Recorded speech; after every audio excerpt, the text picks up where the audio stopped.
ضرور تاسو ملګری کاشف علي دا مهال موجود یم خانه کعبې کې چې څومره پښتنو زموږ دپاره دعاګانې کړې وي که د لر دي بر دي پښتانه دي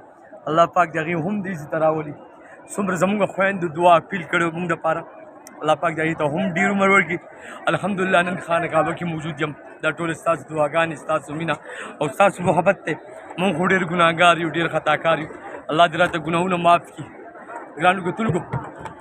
کاشف ویلفیر فاونډیشن یو سوچ یو مقصد الحمدلله په دې غرض راوتی دی چې د هر انسانیت خیال وساتي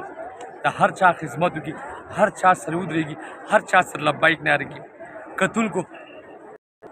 دغه وینا تاسو ته کوم او دغه ریکویسټ درله کوم چې د هر چا د زړونو خیال وساتئ دا دنیا ده دا فراډ دی دا دروغ دی چې د چا په ښه راشئ ځکه هغه دنیا دپاره څه ناسه کول دي ګرانو کتونکو پښتنو چې څنګه تاسو کاشف ویلفیر فاونډیشن سپورټ کړی دی او الحمدلله موږ په انسانیت باندې کار کړی دی که هغه د سعودي عرب مسافر زموږ دپاره د عمرې سوچ کړی دی الله دې هغې ته ډېر عمر الله دې هغې ته ژوند ورکړي زندګي دې الله ورکړي که نور زموږ څومره خویندې دي څومره میندې دي څومره روریان دي موږ سره اقامت کړی دی کاشف ویلفیر فاونډیشن سره ولاړ دي الله دې هغې ته هم عمر ورکړي الله دې داسې هر چا ته وخلی کړي چا هم په زړه ارمان یو دې ته راتلل غواړي الله دې هر چا ته داسې وخلی کړي او الله دې هغه ټول مؤمن مسلمان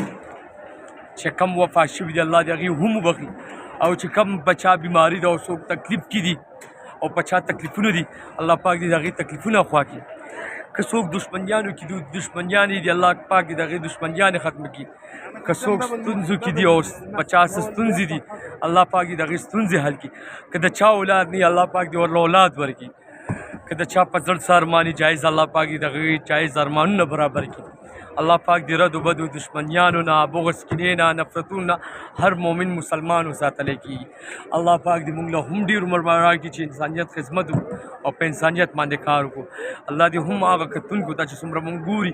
که هغه مسافر دی ورسیز دي که په هر ګوټ باندې ژوند کوي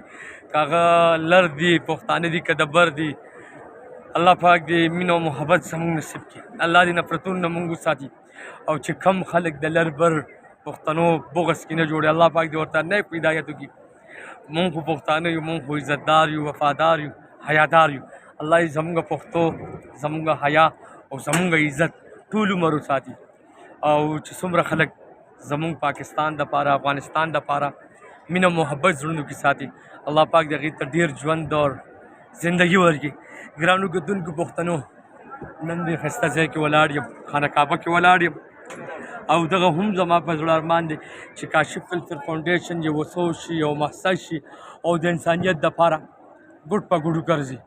او د انسانیت دپاره غږ اوچت کړي که هغه غریب دی یتیم دی بې وسه دی بې کوره دی او که هغه نشه کې ککړ دی الله دې کاشف ویلفیر فاونډیشن نه دغه خدمت واخلي چې دا هر چا غږ سره لبیک ناره کړي ګرانو کتونکو او پښتنو په زړه څه ارمان دی الله پاک دې د ستاسو د زړونو ارمانونه برابر کړي او موږ دپاره هم دعا کوئ سعودي عرب کې یم الحمدلله 21 دن ته راغلی یم عمره کې یم الله دې را عمره هم قبوله کړي الله دې را ما زیارتونه هم وګوري او که کوم مسافر سعودي عرب کې ژوند تېروي او موږ سره ملاقات کول غواړو نو بلکل دغه کانټیکټ نمبر دی بلکل موږ سره ملاوېدی شي تل اوسئ آباد اوسئ پښتنو الله هم تل خوشحاله کامیاب ساته خپل دعاګانو کې یاد ساتئ السلام علیکم ورحمت الله وبرکاتہ